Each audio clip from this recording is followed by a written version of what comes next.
Ryan, getting out of the car, you just kind of looked spent. Was that more physically or emotionally after a day like today? Physically. I come from a long way back and tried really hard, and I was a little worn out. The last run obviously got right to the 22's bumper. What's going through your mind as you cross the checker flag, or as you're coming off turn 4 on that final lap, on realizing how close you were? Nothing really went through my head. Just didn't quite get there. Obviously you want to win, and we had a shot, and I just couldn't really do much when I got there. I just coming from that far back, I just burned everything I had off of it, and things like that. So, thank my guys. I was proud of their effort all season. Said sorry it didn't work out, for you this year, but proud of the efforts, and obviously you want to win, but didn't quite happen for us today. What about? Piper's Fox Sports, you said it just didn't happen for you today. How much of that was you, and how much of that is Joey Logano just driving well there at the end? What do you mean? I guess I'm asking you, if there were other drivers who were in Joey Logano's position, do you feel like you would have had a better chance? I have no idea. I was trying to pass Joey. I don't know. It took me a long time to pass a lot of guys today.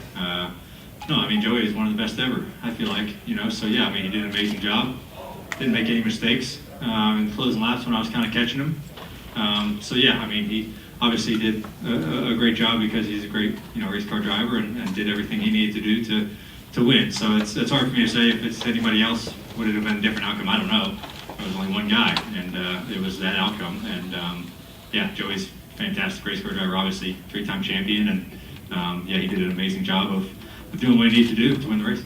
And one of the reasons why you had to work so hard to get there was that restart. What did you feel kind of happened there, and is there anything you wish you'd done differently? Just got bottled up.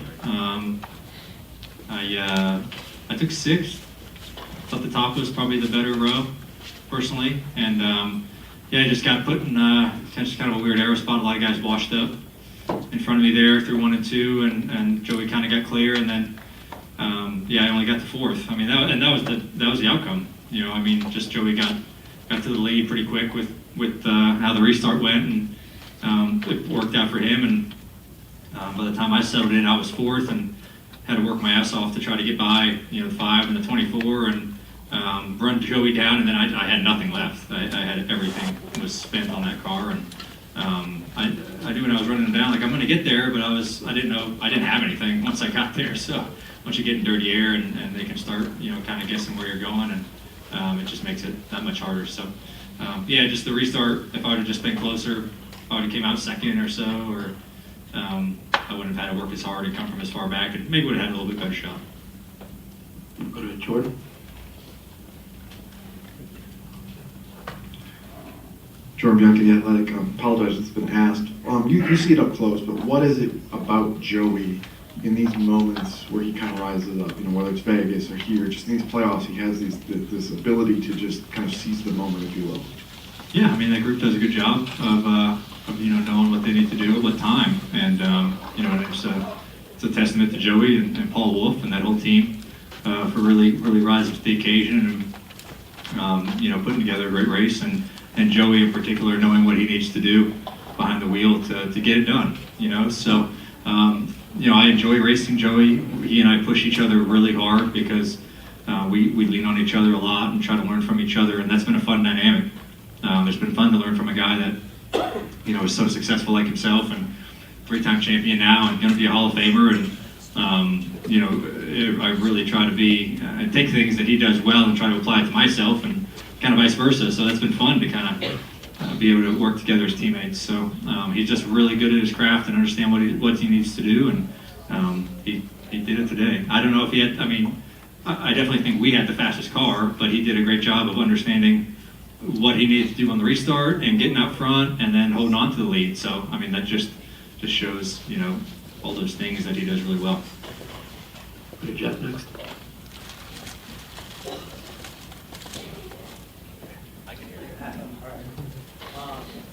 John, I was just listening to your Your answer to Bob.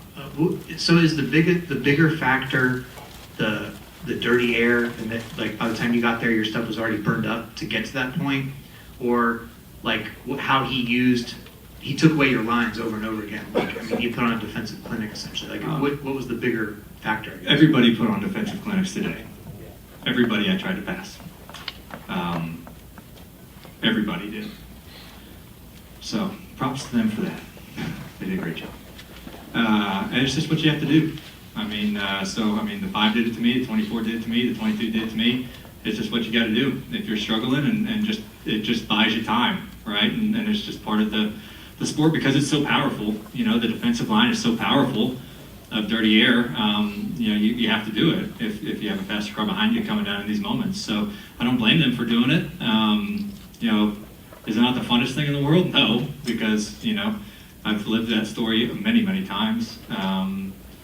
But yeah, I think it was multiple. Like I knew, like I said, I had to work my ass off to get by the 5, and I had to work my ass off to get to the 24 and pass him, and I had to work my tail off to run Joey down from a long ways back. So as I'm doing it, I'm thinking to myself, like, I think I'm going to get there, get close, but I don't know if I'm going to have anything to pass him. But I can't, like, save because I'm never going to get there if I, like, save. Like, Martinsville was a little bit different because I had more laps left. Here, I really just had to use my shit up really hard to get close.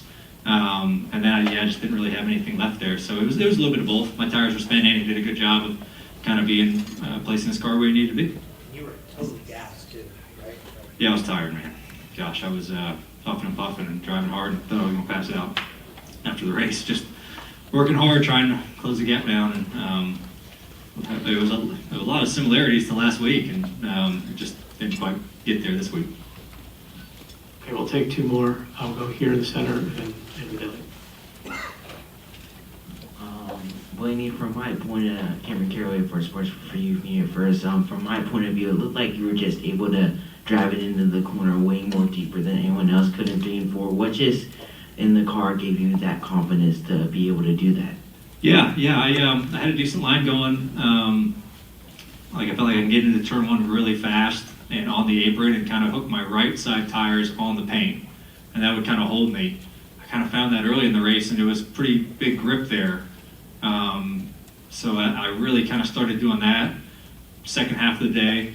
And then turn 3 was pretty similar. I kind of enter low and shallow, and I try to hook the paint a little bit to try to enter low, exit low, or just kind of blast it in there and run up the racetrack and try to carry some momentum.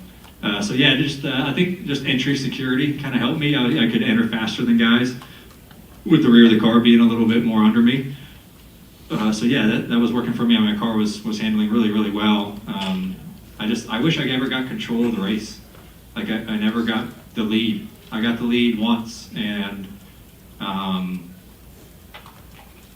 think the green flag stops happened. Or I got the lead at the end of stage 2.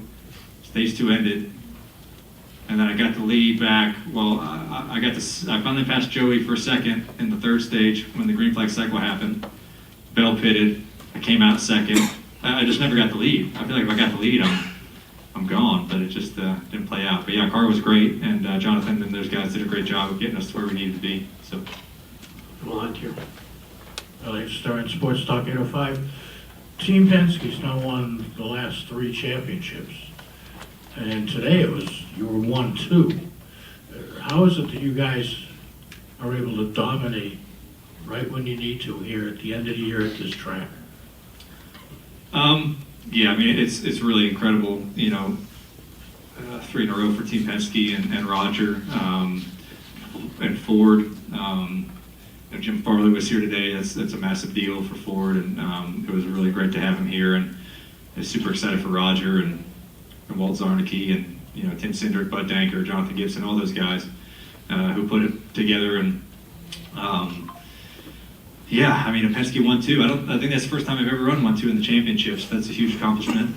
I think our group just does Team Penske as a whole does such a great job of being prepared for these right moments and kind of in the playoffs, but we also have speed all year. I feel like our speed in general, like the 12 team, and I can only speak on us, like we had really great speed all year. Just wasn't the most consistent year, getting tore up a lot of DNFs. But I feel like our pace has been really good, and we ended the year really, really strong on speed. And so I'm proud of that effort. And, it's just kind of, gosh, we go through it every year, 22, 23, and this year we sit around and, beginning of the year and in the summer a little bit, and come to the playoff time, all of our employees have to sit around and listen to people saying that we suck and we don't deserve to be here and why are they in the playoffs and all that shit. And we've won the last 3 championships.